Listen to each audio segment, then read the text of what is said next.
What is up, podheads? How low should your car stereo play?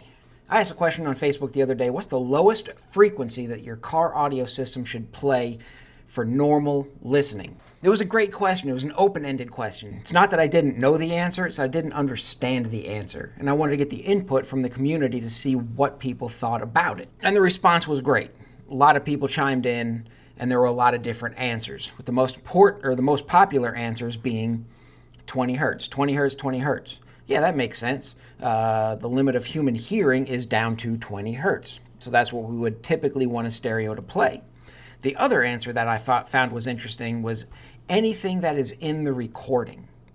All right, that's interesting too. Well, aren't all recordings down to 20 hertz? Another answer that I thought was really interesting was brought up in this video. 40 hertz, because 40 hertz gives you a lot of thump in your car. It's that deep pounding bass that you really want to hear in your car.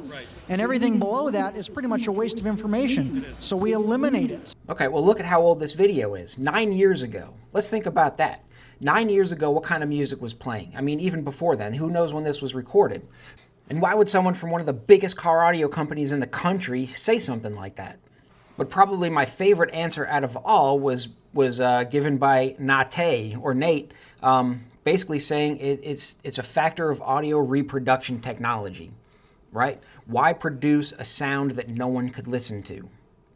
Reproduction and stuff couldn't do under 50 hertz prior to the 60s, right? And then once you get into tapes and CDs, then you could start recording a little bit lower frequencies, but still even then, no one could really reproduce it because subwoofers weren't capable of producing those lower frequencies at volume at the consumer level. So why even record it? Looking at these bass-heavy tracks that we used to listen to growing up, nothing but a G-thang. Paul Revere, my favorite bass line growing up. Whoomp, whoomp, whoomp, whoomp, whoomp. And Are You Ready by Magic Mike. These are all really bass-heavy songs, but none of them play those bass lines below 40 hertz.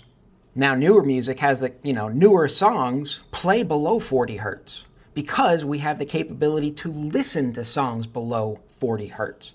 And that's why down to 20, I feel, is a very new way of thinking as far as car stereo is concerned and wasn't always the norm up until, 2000s, I think. Could be wrong, but that's just the way I think about it. So I hope it was educational. I learned something. That's why I asked the question, because I want us all to learn together. Peace.